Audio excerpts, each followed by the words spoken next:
Hello बच्चों, एक बार फिर से आप सभी लोगों का बहुत बहुत स्वागत है हमारे यूट्यूब चैनल एजुकेशन जंक्शन में। मेरा नाम है बच्चों अमृत शर्मा। सबसे पहले तो मैं आपको आज नवरात्र की हार्दिक शुभकामनाएं देना चाहता हूँ। नवरात्रि की आप सभी लोगों को हार्दिक शुभकामनाएं। माता रानी की कृपा आप सभी के ऊपर बनी रहे, आप सभी लोग स्वस्थ रहें, अच्छे से पढ़ाई करते रहें। तो आज की इस वीडियो में लेके आया हूँ class 10 chapter number 4 quadratic equation part number 3। तो बच्चों, जैसा कि आपको पार्ट नंबर 1 में इंट्रोडक्शन बता दिया गया था, पार्ट नंबर 2 में भी आपको जो है कुछ क्वेश्चंस बताए गए थे। इसके आगे मैं आपको जो है बताने वाला हूँ। एक्सरसाइज 2.1 चल रही थी, 2.1 बोले सॉरी 4.1 चल रही थी। 4.1 का जो है बच्चों फर्स्ट पार्ट कंप्लीट हो गया था। इसके साथ ही साथ जो है फर्स्ट पार्ट पूरा हो गया था, 8 पार्ट करा दिए थे और उसका सेकंड पार्ट का फर्स्ट पार्ट करा दिया था।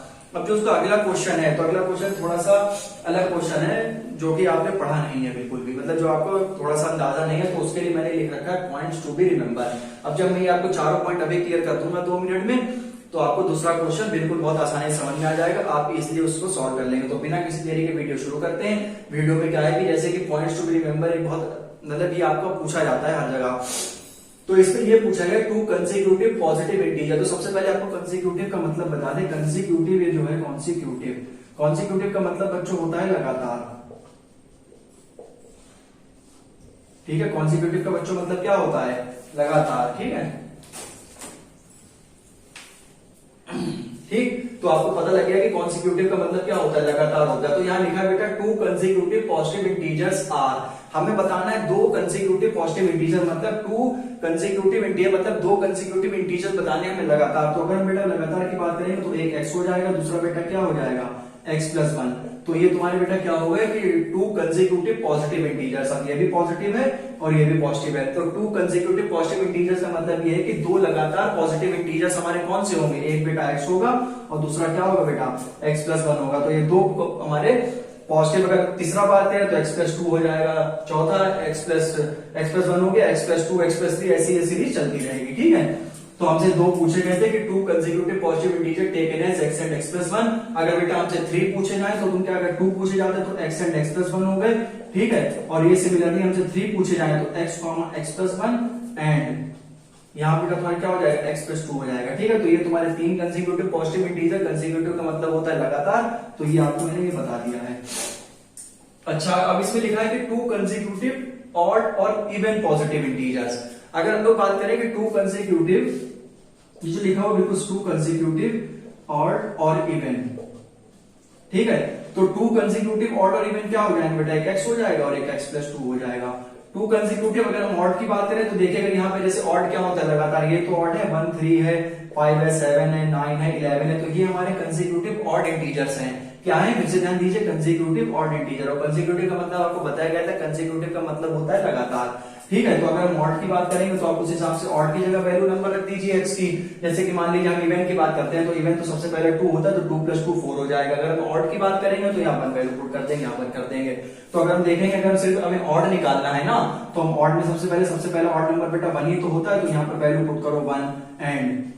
ठीक है, और 1+2, तो हमारे 2 कंसेक्यूटिव ऑड पॉजिटिव इंटीजर्स क्या हो जाएंगे? 1 हो जाएगा, 3 हो जाएगा। अब क्लियर हो गया होगा अच्छे से।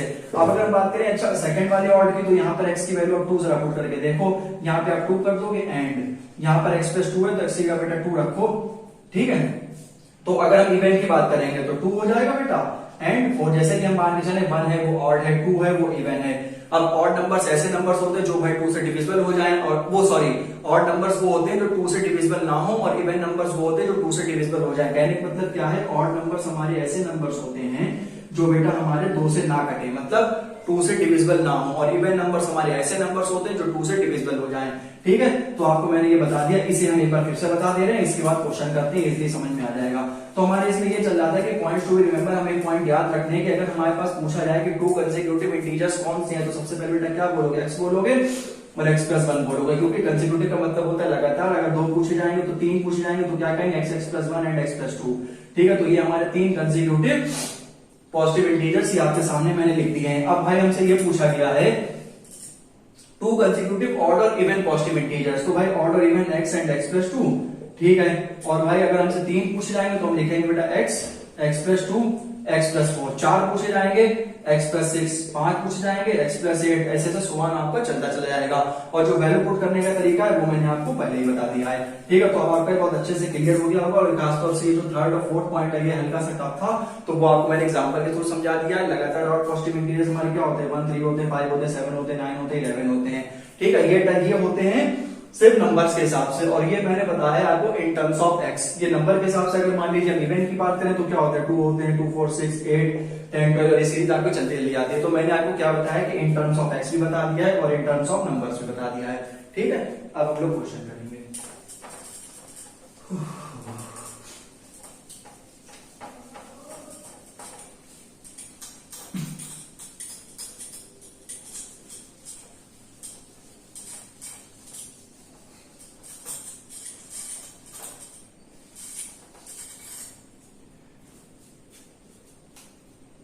चलो भाई, ठीक है, तो क्वेश्चन शुरू करते हैं।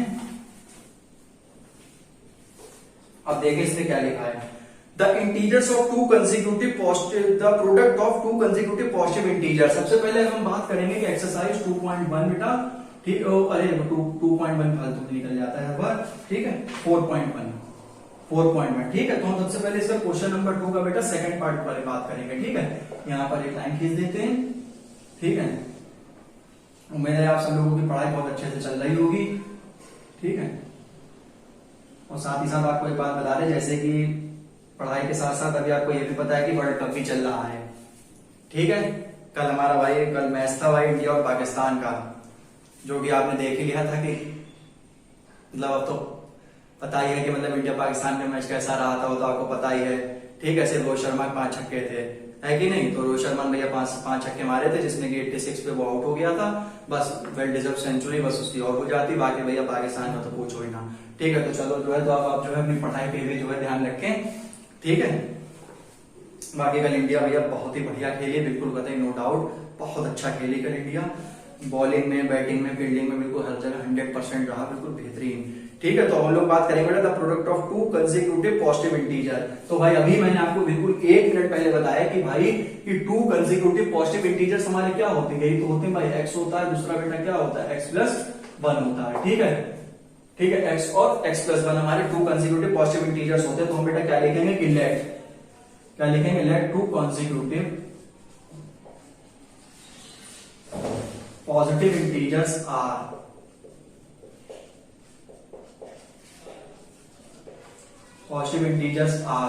x and x+1। ठीक है, समझ में आ गया होगा आपको कि कंसेक्यूटिव का मतलब हम बात कर रहे हैं कि लगातार। ठीक है, तो और इसमें पूछ रहा है कि the product of to consecutive integers, the product of to consecutive integer is 306। तो भाई अगर हम कंडीशन की बात करें, हम चाहे लिख भी दें कि हमसे क्या पूछा है कि द प्रोडक्ट ऑफ, हम लिख भी देते हैं कोई दिक्कत नहीं, कि the product of to consecutive का मतलब आपको मैंने पहले बता दिया लगातार होता है। ठीक है, 2 कंसेक्यूटिव पॉजिटिव इंटीजर्स। ठीक है, इंटीजर्स इज क्या दे रखा है मेरे भाई, 306। तो भाई हमने प्रोडक्ट पूछा, प्रोडक्ट का मतलब क्या होता है, मल्टीप्लाई होता है। तो सीधे सीधे यहाँ पर क्या हो जाएगा, x into x+1 equal to 306। एक बार फिर से आपको बता दें कि भाई हमसे ये पूछा गया है कि लेट 2 कंसेक्यूटिव पॉजिटिव इंटीजर्स, हमसे हमें पता ही है x और x+1 होता है। क्वेश्चन में हमसे बोल रहे हैं कि the product of 2 consecutive integer, product का मतलब सीधा सीधा क्या होता है बेटा, मल्टीप्लाई होता है। तो यहाँ पे x गुणे x+1 इक्वल टू 306। अब आपको पता है इसमें अंदर मल्टीप्लाई करा दीजिए, x² plus x which is equal to 306। 306 को मेरे भाई इधर ले आए, x² plus x minus 306 is equal to 0। ठीक है, अब आप जो है इसमें थोड़ा सा और बता देता हूँ। वैसे भी आपको 2 पार्ट में सब यही समझाया जा रहा है इतनी देर से। ठीक है, जैसे जब आप देख लीजिए कि भाई अब हम क्वाड्रेटिक इक्वेशन पढ़ रहे हैं, तो भाई जाहिर सी बात है क्वाड्रेटिक इक्वेशन में हमें सबसे पहले टर्म बेटा क्या बनेगा, हमारा x² ही तो बनेगा। क्यों x² बनेगा, क्योंकि उसकी स्टैंडर्ड फॉर्म क्या होती है, x² plus bx plus c। अब आप चाहे लिख भी सकते हैं which is the form x² plus bx plus c and this equation can easily solve by the factorization method. अब ये क्वेश्चन आपका जो है ये वाली जो इक्वेशन बनी है इसे हम 3 मेथड से सॉल्व कर सकते हैं। पहला फैक्टराइजेशन मेथड, दूसरा कंप्लीटिंग स्क्वायर मेथड, तीसरा बाय श्रीधराचार्य फॉर्मूला। तो भाई ये जो x² प्लस x माइनस 306 इसे मैं फैक्टराइजेशन मेथड से सॉल्व करूंगा। इसी का बिल्कुल ऐसे मतलब ये जो एक फैक्टराइजेशन मेथड से आपको दूसरा क्वेश्चन कराया जा रहा है। पहला क्वेश्चन जो है वो पार्ट नंबर सेकंड में आपको मिलेगा, उसका लिंक मैं डिस्क्रिप्शन बॉक्स में डाल दूंगा, वो वीडियो भी आप अच्छे से देख लें। और बाकी कोई दिक्कत रही नहीं, बस बढ़िया से पढ़ाई चल रही है। ठीक है, अब भाई हमारे पास एक इक्वेशन आई है भाई x² प्लस का x माइनस का 306 इज इक्वल टू 0। अब भाई जाहिर सी बात है कि ये मतलब क्या है, क्वाड्रेटिक इक्वेशन है। क्वाड्रेटिक इक्वेशन का मतलब डिग्री कितनी हाईएस्ट इसकी होती है, डिग्री होती है 2, जो कि आपको बहुत बार बताया जा चुका है। अब मैंने आपसे कहा था कि ये जो भाई x स्क्वायर का जो कोफिशिएंट होता है इस वाले नंबर की, और ये जो आखिरी वाला नंबर है इस वाले नंबर की, फिर से सुन लीजिए, ये जो एक्स स्क्वायर संग जितना कोफिशिएंट हो 4 हो 5 हो 10 हो 100 हो कुछ भी, उससे कोई मतलब नहीं, जो भी सब कोफिशिएंट होगा उससे आप आखिरी वाले टर्म की क्या करा देंगे भाई, मल्टीप्लाई करा देंगे। तो 1 गुणे 306 का मान कितना हो जाएगा, 306। ठीक, 306 हो गया। अब 306 के आप भाई मेरे बाय प्राइम फैक्टराइजेशन मेथड से 306 निकाल लीजिए। 306 के प्राइम फैक्टराइजेशन मेथड से आप अगर निकालेंगे तो भाई 3 × 3 0 और 2, ये भाई मेरे शायद 2 से भी कट जाएगा ये। ठीक है, तो 2 से कट जाएगा, 2 5 जा 10 और ये 51 तो भाई 3 से भी कट जाएगा। ठीक है, 17 और ये भाई 17 से 17 कैंसिल हो जाएगा। अब आप ये देख लीजिए, मैंने आपको बताया था कि यहाँ पर जो है एक्स स्क्वायर के कोफिशिएंट से भाई मेरे इसकी मल्टीप्लाई करा देंगे आखिरी वाले कांस्टेंट नंबर की, जो कि 306 से 1 गुणा करा दी, 306 हो गया। अब मैंने आपसे कहा था कि हम ये आखिरी वाला साइन देखेंगे। आखिरी वाला साइन बच्चों क्या है, निगेटिव माइनस। तो हम क्या करेंगे, जो आखिरी वाला जो निगेटिव है तो हमें निगेटिव करके 1 लाना है। जो एक्स का कोफिशिएंट होता है उसे हमको उसे बनाना पड़ता है, मतलब एक्स का कोफिशिएंट 1 है तो हमें क्या करना है, माइनस करके 1 लाना है। फिर से एक बार कि जो है एक्स स्क्वायर का कोफिशिएंट और लास्ट वाले कांस्टेंट करके मल्टीप्लाई करा देंगे, उसका प्राइम फैक्टराइजेशन मेथड कर लेंगे। प्राइम फैक्टराइजेशन मेथड से उसके बेटा फैक्टर्स निकाल लेंगे, और उसके साथ ही साथ हम ये देखेंगे कि जो आखिरी वाला साइन क्या है, निगेटिव है, और एक्स का कोफिशिएंट कितना है, 1 है। अगर यहाँ पर एक्स का कोफिशिएंट 1 है और यहाँ प्लस लगा होता तो हम जोड़ के मतलब ऐसा बनाते हैं। यहाँ पर क्या है, माइनस लिखा हुआ है, तो हमें एक ऐसा कोऑर्डिनेशन करना है कि इसमें इन फैक्टर्स को जोड़, इन फैक्टर्स को घटा के हमारा 1 आए। अब आप ये देख लीजिए, 3 3 जा 9 और 9 2 जा 18।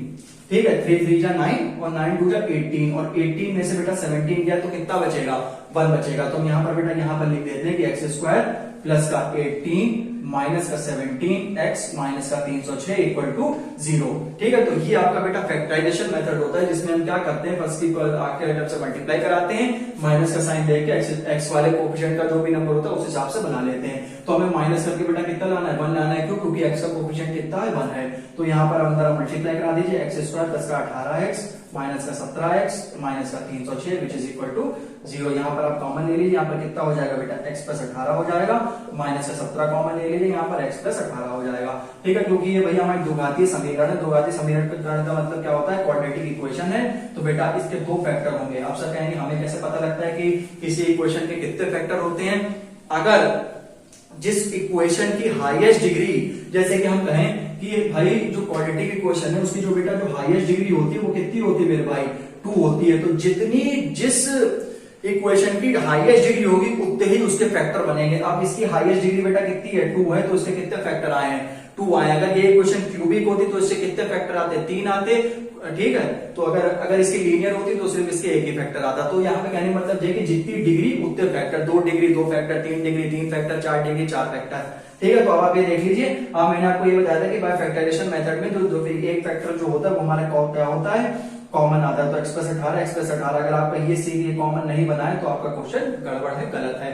तो आपको मतलब क्या है कि दो घातीय समीकरण में हमारे 2 फैक्टर क्या बनेंगे बेटा, सेम बनेंगे, जिन्हें एक बार उतार लिया जाएगा, और एक फैक्टर यहाँ से बनेगा x और माइनस 17। अब यहाँ से आप कंसेक्यूटिव नंबर्स निकाल लेंगे, ये हमारा आंसर हो जाएगा। ठीक है, वैसे इसे चाहे तो बहुत जल्दी में भी बता दे, लेकिन ऐसा नहीं है, थोड़ा सा टाइम भले लगता है, लेकिन आपको समझ में आना चाहिए बस।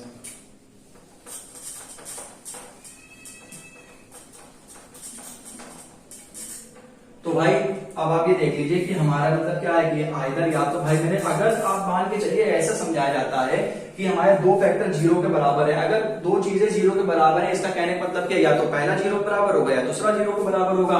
तो हम इसे कैसे लिखेंगे बेटा, either x plus 18 equal to 0, ठीक है, या फिर और x माइनस 17 इक्वल टू 0। तो भाई x बराबर यहां से माइनस 18 आ जाएगा, x बराबर यहां से कितना आ जाएगा, 17 आ जाएगा। तो भाई हमसे क्वेश्चन में पूछा है the product of 2 consecutive positive integers, the product of 2 consecutive positive integer. अब आप देख लीजिए x बराबर माइनस 18 आया है, तो भाई ये पॉजिटिव इंटीजर कहां है, ये तो नेगेटिव इंटीजर है कि नहीं। x की वैल्यू माइनस 18 आई है, ये तो माइनस का इंटीजर है ना। तो हमें तो माइनस चाहिए नहीं भाई, क्वेश्चन में हमसे चिल्ला चिल्ला के बोल रहा है कि भाई हमसे हमें बताओ कि the product of to consecutive positive integer, मतलब दो कंसेक्यूटिव पॉजिटिव इंटीजर बताओ, जो नेगेटिव है तो हम इसे रिजेक्टेड कर देंगे, यहाँ पे निग्लेक्ट कर देंगे, इसे रिजेक्टेड बोल देंगे, क्योंकि because we need only consecutive positive integer. तो भाई मेरे हमारी x की वैल्यू कितनी आ जाएगी, 17 आ जाएगी। यहाँ पे आप सीधे लिख भी दें इट इज निगेटिव टर्म। ये आपको सिर्फ जो है पहले क्या करते हैं students, it is negative term, तो आपको जो है सिर्फ निग्लेक्टेड नहीं करना है या सिर्फ रिजेक्ट नहीं करना है, आपको जो है ये साथ ही साथ आपको रीजन लिखना है कि भाई क्यों क्यों आपको लिखना पड़ेगा इट इज निगेटिव टर्म। तो भाई हमारा फर्स्ट इंटीजर कौन सा हो जाएगा, कंसेक्यूटिव। फर्स्ट इंटीजर बेटा हमारा क्या था बेटा, x था, जो कि 17 हो जाएगा, और जो हमारा सेकंड था वो हमारा क्या था बेटा, x प्लस 1, जो कि देख लीजिए 17 प्लस 1 इक्वल टू 18। तो अब आप देख लीजिए कि 17 के बाद बेटा कितना आता है 18, 17 भी हमारा पॉजिटिव इंटीजर है, 18 भी हमारा पॉजिटिव इंटीजर है, तो ये हमारे लगातार वैल्यू आ गई है, इंटीजर्स आ गए हैं। तो हम क्या करेंगे कि the first consecutive positive integer is 17 and second consecutive positive integer is 18, this is the required answer. ठीक है, तो भाई अब हम इसका जो है फर्स्ट सेकंड पार्ट आपको हो चुका है इसका, अब हम लोग इसका करते हैं भाई मेरे थर्ड पार्ट। अब थर्ड पार्ट करते हैं लोग इसका, इसके बाद एक पार्ट और बचेगा, ये एक्सरसाइज आपकी पूरी हो जाएगी। ठीक है भाई, बाकी फैक्टराइजेशन मेथड जो है वो आपको इस एक वाला बता दिया गया है, और इसके साथ ही साथ आपको इससे पहले वाले पार्ट में भी एक बता दिया गया था। ठीक है भाई, अच्छा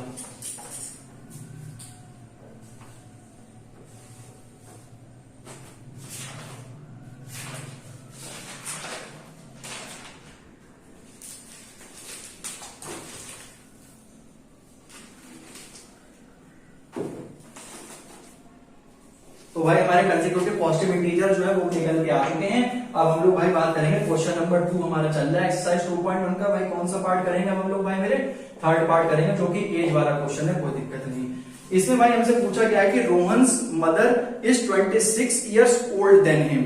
तो भाई एक हमसे बात कर रहे हैं कि भाई रोहन की, और एक हमसे बात कर रहे हैं रोहन के मदर की। तो सबसे पहले भाई इसमें क्या लिखेंगे, लेट लिखेंगे भाई present age of Rohan, present age of Rohan, जो कि भाई मेरे क्या हो जाएगी x ईयर्स हो जाएगी। एंड लिखने का भी तरीका ही आपको बता दिया जाता है, एंड भाई मेरे क्या लिखेंगे present age of his mother.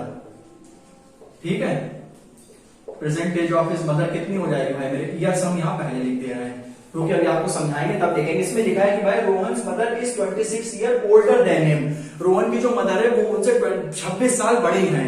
Older का मतलब यही तो होता है बड़ा। ठीक है, तो क्या है कि मतलब कि प्रेजेंट एज जो है वो रोहन की x है, तो हम यहाँ पर क्या लिखेंगे x लिखेंगे, लेकिन उसकी जो मदर है वो उनसे कितने साल ओल्डर है, 26 साल है। तो भाई मेरे यहाँ क्या हो जाएगा x प्लस 26 ईयर्स। ठीक है, तो आपका ये हो गया। ठीक, अब हमसे क्या पूछ रहा है भाई, the product of their edges in years 3 years from now will be 360। अच्छा ठीक, 3 साल के बाद, ठीक 3 years फ्रॉम नाउ। एक बार फिर से भाई कि रोहन की जो एज है वो कितनी है भाई मेरे, हमने लेट कर लिया एक्स। इस पर रोहन और उनके मदर की बात करी गई है, तो मैंने पहले रोहन लिख दिया फिर उसकी मदर। तो भाई हमने लेट कर लिया, जैसा आपको बताया था वर्ड प्रॉब्लम सॉल्व करने के लिए एक्स लेट करना पड़ता है, और ईयर्स में एक्स ईयर्स आपको लिख के दिखाना, सिर्फ एक्स लिखने से काम नहीं चलता है। ठीक है, तो present age of his mother क्या हो जाएगा x प्लस 26, 26 साल बड़ी हैं। अब भाई उन्होंने बताया कि 3 साल के बाद इन दोनों की एज क्या होगी, तो भाई सिंपल सी बात है 3 साल के बाद इसकी एज क्या होगी रोहन की, भाई बताओ x प्लस 3 होगी, सीधी सीधी बात है। और भाई मदर की एज क्या होगी, x प्लस 26 में 3 जोड़ देंगे तो x प्लस 29 हो जाएगी, सीधी बात है, बस ये हमें लिख के दिखाना है। ठीक है, तो भाई 3 years from now age of Rohan will be कितनी हो जाएगी, बोलो बेटा x प्लस 3 years हो जाएगी। ठीक है भाई, और भाई मेरे आप क्या लिखेंगे कि एज ऑफ हिज मदर या एज ऑफ रोहन्स मदर भी आप लिख सकते हैं, जो कि क्या हो जाएगा बेटा x प्लस 26 और प्लस 3, जो कि कितनी हो जाएगी भाई मेरे x प्लस 29 ईयर्स। एक बार फिर से समझ लीजिए, 3 साल के बाद उन्होंने कहा है कि भाई मेरे एज ऑफ रोहन कितनी हो जाएगी x प्लस 23, और भाई उसके मदर की एज भी तो 3 साल बढ़ जाएगी, तो x प्लस 26 थी तो x प्लस 29 हो जाएगी। अब भाई इनमें हमसे कह रहा है कि जो इनका प्रोडक्ट है, प्रोडक्ट ऑफ देयर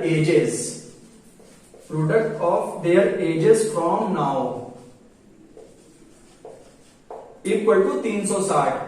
मतलब कि क्या है, कहने का मतलब ये है कि भाई उनकी जो 3 साल बाद जो उनकी एज आई है रोहन की और उसके मदर की, x प्लस 3 और x प्लस 29, इन दोनों का जो प्रोडक्ट है क्या मतलब कहने का कि x+3 और x+29 का जो प्रोडक्ट है वो भाई मेरे किसके बराबर है, 360 के बराबर है। क्या हमने कहा है कि भाई मेरे जो उनकी जो 3 साल के बाद जो एज निकल के आई है रोहन की और रोहन के मदर की, उनका जो प्रोडक्ट है वो 360 के बेटा बराबर है। तो यहां से आप बेटा मल्टीप्लाई करा दीजिए, x² प्लस का 29x बेटा प्लस का 3x और ये 9 27 और 3 9 6 और 8, ये बेटा 360 हो जाएगा। अब आप देख लीजिए x² 29, ये आपका 32 हो जाएगा, ठीक है, इसमें से आपका एक घट जाएगा, ठीक है, कैसे घटेगा, 87 माइनस का 360, ठीक है, इक्वल टू 0। तो अब आप ये देख लीजिए कि x² प्लस का 32x और 360 में से बेटा 87 का कितना बच जाएगा, आपका 273 बचेगा, ठीक है। तो ये तो आप सॉल्व कर ही सकते हैं, ठीक है। तो अब आप देख लीजिए कि आपकी फिर से दो घातीय समीकरण बन गई है, मतलब क्या हो बन गई है, ये आपकी बन गई है क्वाड्रेटिक इक्वेशन। क्वाड्रेटिक इक्वेशन बन गई है, इसे बेटा मैं फिर से आपको बताऊंगा फैक्टराइजेशन मेथड से सॉल्व करके, ठीक है। तो ये आपको जो फैक्टराइजेशन मेथड से सॉल्व करना है, बहुत आसान, अभी बता दे रहे हैं, बस बोर्ड बिठा दे। वह देख लीजिए कितने बढ़िया से आपको बिल्कुल समझाया जा रहा है, पूरा मिटा देते हैं बोर्ड जो है, तो क्या आपको सीधे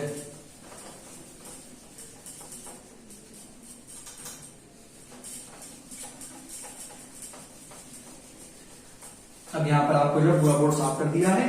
अब आपको जो है वो सिर्फ एक इक्वेशन आपको सॉल्व करके बता दी जाएगी कि जो बेटा हमारी एक इक्वेशन आई थी उसे मैं यहाँ पर लिख भी देता हूँ, क्या आई थी बेटा, x² आई थी और प्लस का 32x आया था और माइनस का बेटा 273 आया था। मैंने आपको बताया था कि भाई x² का जो कोफिशिएंट होगा उससे इस आखिरी वाले नंबर के मल्टीप्लाई हो जाएगी, 1 गुणे 273, ठीक है। तो जी आपका कितना हो जाएगा, 273 हो जाएगा। अभी बिना आंखें बंद करे बिल्कुल 273 के आप क्या कर लीजिए, प्राइम फैक्टराइजेशन कर लीजिए। तो भाई आप इसका प्राइम फैक्टराइजेशन करेंगे तो 991 3 9 27 और एक ये 7 से कटेगा, 7 1 कम 7 और 7 3 21। अब आप ये 13 से ये कट जाएगा, फिर ठीक है। अब आप ये देख लीजिए कि यहाँ पर आपको क्या करना है, ये माइनस साइन है तो माइनस करके आपको 32 बनाना है कि नहीं, माइनस करके आपको 32 बनाना है, ठीक है, ठीक है। तो माइनस करके जो है मैंने आपको बताया था कि माइनस का साइन लेके आपको एक्स का कोफिशिएंट बनाना पड़ता है, तो माइनस करके 32 बनाना है। तो आप ये देख लीजिए कि भाई 13 3 कितना होता है भाई मेरे 39, ठीक, 13 3 कितना होता है 39, ये आपको अपना माइंड लगाना पड़ेगा। और 39 में से बेटा 7 घटा दीजिए तो कितना आ जाएगा, 32 आ जाएगा। तो यहाँ पर हम बेटा क्या लिखेंगे कि x² प्लस का 39 माइनस का 7x माइनस का 273 इक्वल टू 0। तो भाई मेरे x² प्लस का 39x माइनस का 7x माइनस का 273 इक्वल टू भाई मेरे क्या हो जाएगा, 0 हो जाएगा। तो भाई इसमें यहां से x कॉमन ले ले, x प्लस 39 यहाँ पर माइनस 7 कॉमन ले ले, x प्लस 39 इक्वल टू 0। अब आप देख लीजिए मैंने आपको बताया था कि दो फैक्टर इसमें कॉमन आते हैं जो क्या हो जाएंगे, x प्लस 39 हो जाएगा और x माइनस 7 इक्वल टू 0, ठीक है। अब आप देख लीजिए मैं एक बार फिर से बता दे रहे हैं कि x² का कोफिशिएंट से आप कांस्टेंट वाले टर्म के मल्टीप्लाई करा के प्राइम फैक्टराइजेशन मेथड से आप इसको सॉल्व कर लीजिए, ठीक है। प्राइम फैक्टराइजेशन मेथड कर लिया, अब हमें बेटा माइनस करके 32 बना। तो आप देख लीजिए 13 3 कितना होता है बेटा 39 होता है, 39 में 7 गया 32 बचेगा। दो फैक्टर आ गए तो हम बेटा क्या लिखेंगे कि either x plus 39 equal to 0 होगा, यही तो है, या फिर और x माइनस 7 इक्वल टू 0 होगा। तो यहां से बेटा x माइनस 39 आ जाएगा, x बराबर 7 आ जाएगा। अब हमारे इसमें दो x की वैल्यू आती है क्योंकि भाई क्वाड्रेटिक इक्वेशन डिग्री 2 है तो दो ही दो वैल्यू आएगी x की। अब भाई ये वैल्यू हमारे रिजेक्ट हो जाएगी, क्यों हो जाएगी, क्योंकि भाई कभी भी एज निगेटिव नहीं हो सकती, एज कांट बी निगेटिव या कैन नॉट बी निगेटिव। का क्या कभी आपने सुना है कि भाई कि भाई एज जो है वो भाई कोई तुमसे पूछे कि तुम्हारी एज क्या, तुम बोलोगे कि -15 साल हमारी एज है, नहीं भाई, तो एज कभी भी निगेटिव नहीं हो सकती, ठीक है। तो भाई एज तो हम यहाँ पे क्या लिखेंगे कि 10, लिखने का तरीका आपको बताया जाता है कि 10 present age of Rohan. Present age of Rohan भाई मेरे क्या हो जाएगा, x आया था ना, तो x बराबर हमारा कितना आया था, 7 साल आया था, ठीक है। और जो हमारी उसकी मदर्स एज है, तो mother's age, Rohan mother age ऐसे लिख लीजिए यहाँ पर और अच्छा लगेगा। रोहन मदर एज का क्या था भाई मेरे, x प्लस 26 था, तो x की वैल्यू कितनी आई है, 7 आई है, 7 प्लस 26, अब आप देख लीजिए 33 साल। तो भाई मेरे रोहन की एज है वो 7 साल है और जो उसकी उनकी मदर की जो एज है वो कितने साल है, 33 साल है। तो ये आपका जो है सेकंड थर्ड क्वेश्चन भी आपका ये पूरा हो गया है। अब बच्चों आपका एक पार्ट बचा है इसका, वो भी मैं बताऊंगा।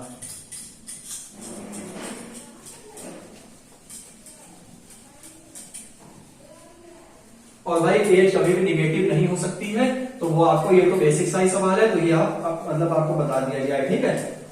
बाकी आपको जो है फैक्टराइजेशन मेथड से आपको सॉल्व करके दिखा दिया है कि ये कैसे सॉल्व होगा, ठीक है। अब हम बात करेंगे इसके अगले क्वेश्चन की।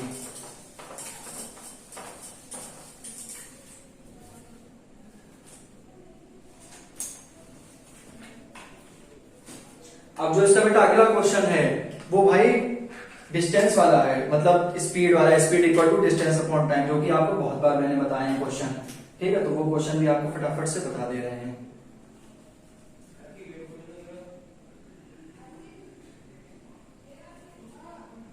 थोड़ी सी भाई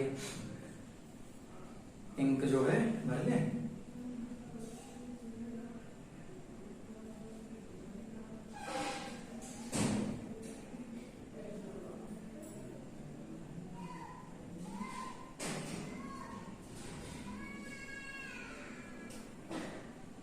चलो भाई, इसे भी तो एनर्जी चाहिए होती है भाई, मार्कर ही तुम्हारा सब काम करता है कि नहीं भाई, ठीक है। चलो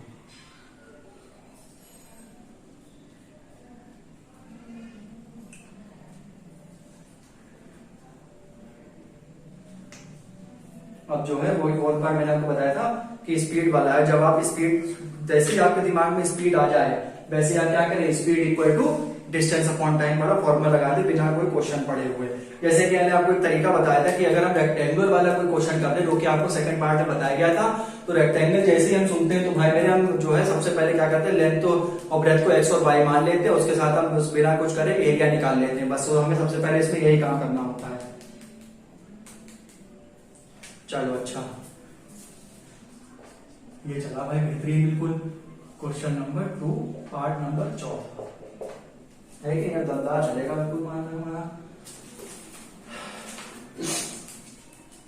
देखिए भाई हमसे पूछ कह रहा है, हमसे कह रहा है कि भाई a train travels at a distance of 480 kilometre at uniform speed, ठीक। Find the speed of the train. तो भाई हमसे पूछ रहा है कि ट्रेन ट्रेवल्स है एट अ डिस्टेंस, तो भाई इसमें दो बातें कही जा रही हैं हमसे। सबसे पहले हमसे उसकी ओरिजिनल स्पीड की बात करी जा रही है, तो लेट, तो भाई हम कैसे बात करेंगे कि let original speed of the train, और ट्रेन इक्वल टू कितना हो जाएगा मेरे भाई, x किलोमीटर प्रति घंटे की रफ्तार से। और भाई उस ट्रेन ने या पर्टिकुलर ट्रेन ने जो हमारी डिस्टेंस ट्रेवल करी है, ठीक है, पर्टिकुलर ट्रेन ने जो हमारी डिस्टेंस ट्रेवल करी है वो भाई मेरे 480 किलोमीटर उसे ट्रेवल करी है। कहने का मतलब ये है कि उस क्वेश्चन में हमारी ट्रेन की ओरिजिनल स्पीड की बात करी गई, तो ओरिजिनल स्पीड हमें तो पता ही नहीं है कि भाई मेरी कितनी उसने ट्रेवल करी है, तो वही तो हमें निकालनी है। इसमें आखिरी पूछा गया find the original speed of the train, तो भाई हमने सबसे पहले से x किलोमीटर पर आवर मान लिया, और जो हमारी पर्टिकुलर ट्रेन लेके चल रहे हैं वो भाई उन्होंने कितनी स्पीड से ट्रेवल करी है, 480 किलोमीटर प्रति घंटे की रफ्तार से।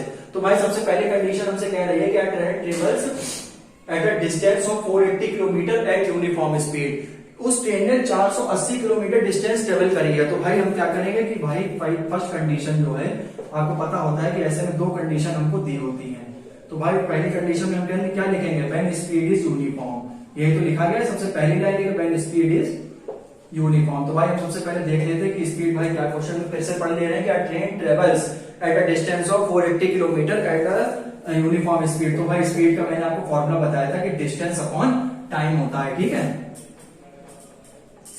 स्पीड का फॉर्मूला आपको बताया गया था कि क्या होता है, डिस्टेंस अपॉन टाइम। तो भाई और हमें इसमें क्या निकालना है, सबसे पहले इसमें जो है train travels at a distance if the speed has been hours find the speed. तो भाई सबसे पहले हम जो है यहां से टाइम कैलकुलेट कर लेंगे, टाइम बराबर बेटा क्या हो जाएगा आपका, डिस्टेंस अपॉन स्पीड। तो भाई अब इसमें हमारी दो कंडीशन है ना, तो इसको हम t1 मान लेंगे और अगले वाले को t2 मान लेंगे, ठीक है। तो भाई यहाँ पे हमारा डिस्टेंस 480 है और स्पीड हमारी कितनी है, x है, और ये आवर्स हो जाएगा। एक बार फिर से सुन लीजिए कि जो है ओरिजिनल स्पीड ऑफ ट्रेन कितनी थी मेरे भाई, x किलोमीटर थी, कहोगे हाँ, डिस्टेंस ट्रेवल उसी पर्टिकुलर ट्रेन की 480 किलोमीटर। पहली कंडीशन में हमसे क्या कह रहा है कि व्हेन स्पीड इज यूनिफॉर्म, और यूनिफॉर्म कितनी है 480, तो स्पीड बराबर डिस्टेंस अपॉन टाइम, मैंने यहां से टाइम कैलकुलेट कर लिया। अब भाई सेकंड कंडीशन की बात करें, व्हेन स्पीड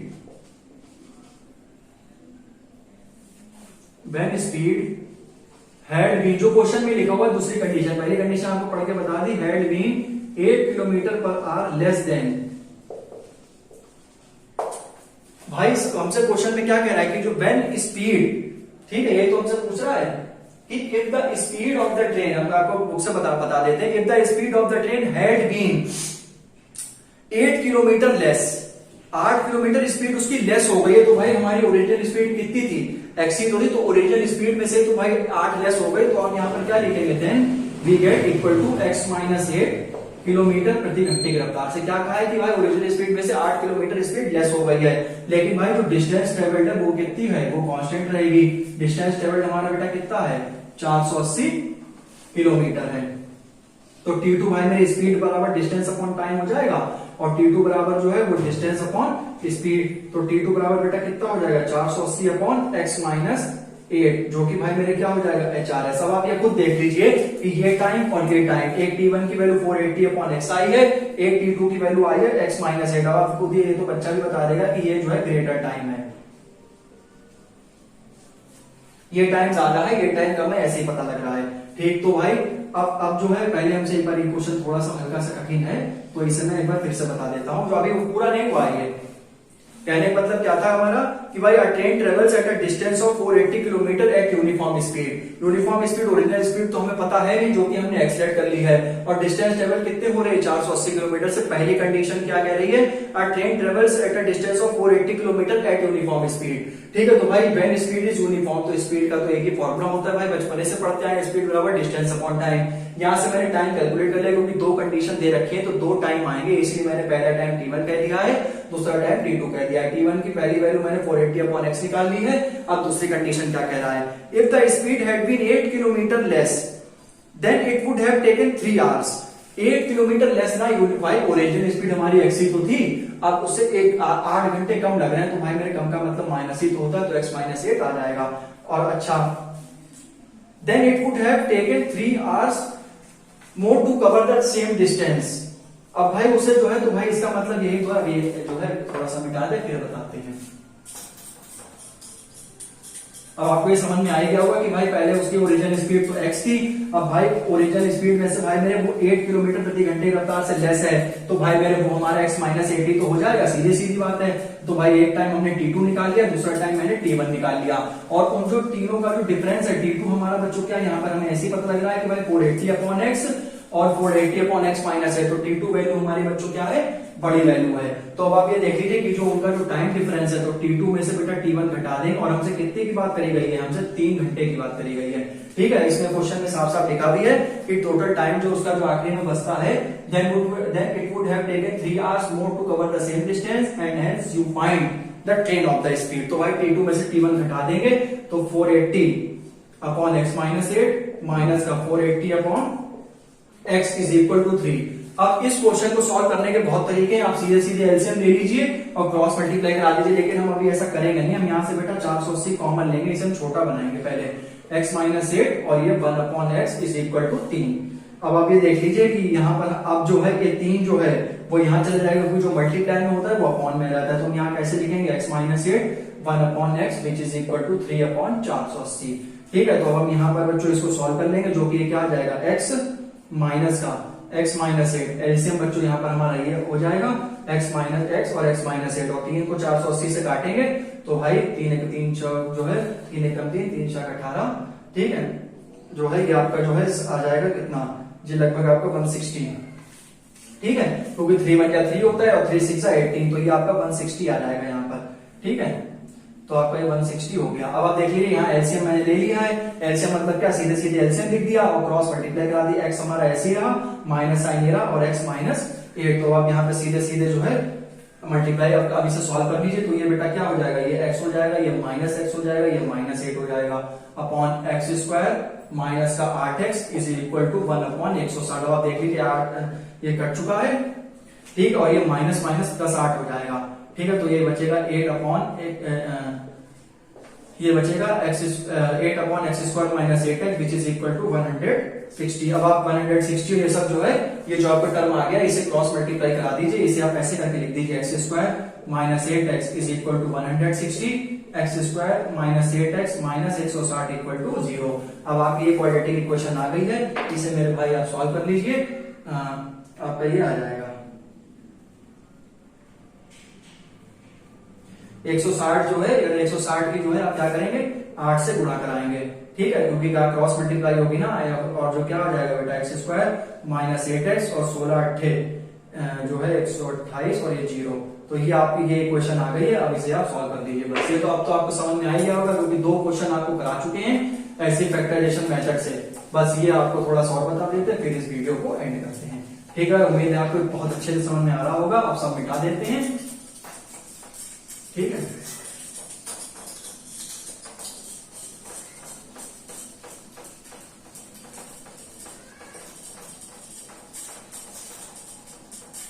अब भाई हमारे पास जो हमारी पर्टिकुलर इक्वेशन आई थी अब उसे हमें सॉल्व करना है बस, ठीक है।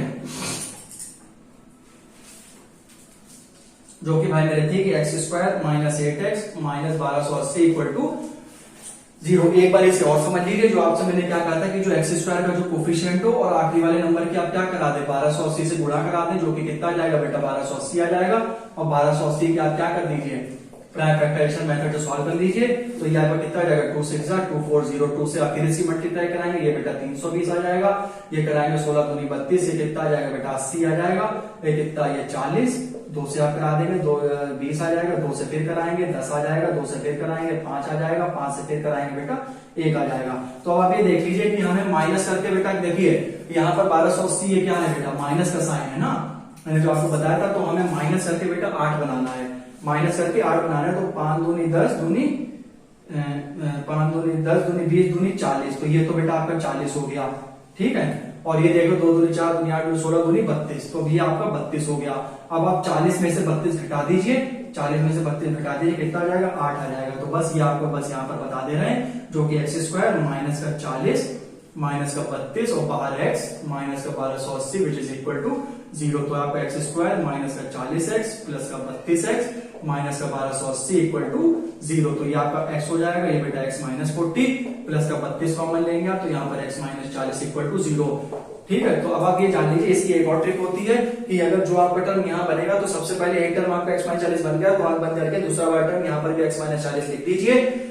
फिर क्वाड्रेटिक इक्वेशन में ये फैक्टर आना बिल्कुल जायज बनता है, ठीक है। तो आपको बहुत अच्छे से समझा दिया गया कि क्या करा है कि पहले और आखिरी की मल्टीप्लाई करा देंगे और एक्स का कोएफिशिएंट बेटा कितना है 8 है, तो माइनस करके आखिरी वाला साइन देखा जाता है, माइनस करके 8 बना दिया। तो यहां से आप अरेंजमेंट करेंगे कि कैसे 8 आ जाए माइनस करके, तो 40 माइनस 32 इक्वल टू 8 आ जाता है। तो भाई अब यहाँ पर हमारा x माइनस 40 आ गया है और एक हमारा आ गया बेटा x प्लस 32 इक्वल टू 0। तो यहाँ पर से बेटा x की वैल्यू कितनी आ जाएगी 40 आ जाएगी, यहाँ पर से x की वैल्यू कितनी आ जाएगी 32 आ जाएगी। 2 वैल्यू हो गई और मैंने आपको बताया था 2 वैल्यू आती है क्योंकि क्वाड्रेटिक इक्वेशन है, डिग्री 2 है। तो ये बच्चों हमारी वैल्यू क्या हो जाएगी रिजेक्ट हो जाएगी। क्यों हो जाएगी? क्योंकि जो हमारी जो स्पीड होगी वो भाई मेरे कभी भी निगेटिव नहीं होगी। आपको रीजन बिल्कुल बताना होगा, ऐसे आप रिजेक्ट नहीं कर सकते, speed can not be negative, ठीक है। तो आपको ये बताना पड़ेगा कि अगर आपने सिर्फ रिजेक्ट लिख दिया तो आपका हाफ मार्क्स कट सकता है, ठीक है। तो भाई तो स्पीड आपको बताना होगा निगेटिव नहीं होती और ये आपको ये पता है। तो हमारे जो ओरिजिनल स्पीड है वो कितनी हो जाएगी x बराबर 40, तो ओरिजिनल स्पीड या यूनिफॉर्म स्पीड हमारी कितनी हो जाएगी 40 किलोमीटर प्रति घंटा, ठीक है। प्रति घंटे का रफ्तार से जो है वो उसकी ओरिजिनल स्पीड है। सबसे पहले हमसे भाई मैंने क्या बोला था कि भाई सीधे सीधे ट्रेन चल रही है यूनिफॉर्म स्पीड से, तो स्पीड बराबर डिस्टेंस अपॉन टाइम फॉर्मूला लगा दिया मैंने। तो टाइम बराबर हमने क्या निकाल दिया डिस्टेंस अपॉन स्पीड, तो 480 बटे x आ गया। तो भाई दूसरे में हमसे क्या कह रहा था कि जो ट्रेन है भाई मेरे वो उसकी स्पीड जो है वो कम हो गई है 8 किलोमीटर प्रति घंटे के रफ्तार से। तो भाई जो हमारा T2 जो टाइम आ गया था वो कितना आ गया था 480 अपॉन x माइनस 8, ठीक है। तो भाई 480 अपॉन x माइनस 8 जो है वो बड़ा है 480 अपॉन x से, वो तो जाहिर सी बात है। और भाई उनका जो टोटल टाइम डिफरेंस था वो 3 घंटे था, तो T2 minus T1 equal to 3 hours, जो कि भाई 480 upon x minus 8 minus 480 upon x which is equal to 3। अब आप इसे आखिर सॉल्व कर लेंगे, पूरा निचोड़ बता दिया मैंने। आखिर में आप एक लाइन लिख लेंगे 10 original speed of train. Original speed of train मैंने कितना माना था बच्चों बताओ कितनी थी x किलोमीटर प्रति घंटे का रफ्तार से, जो कि बेटा आपका कितना आ जाएगा x की वैल्यू हमारी पॉजिटिव आई ना 40, क्योंकि स्पीड कभी निगेटिव हो नहीं सकती।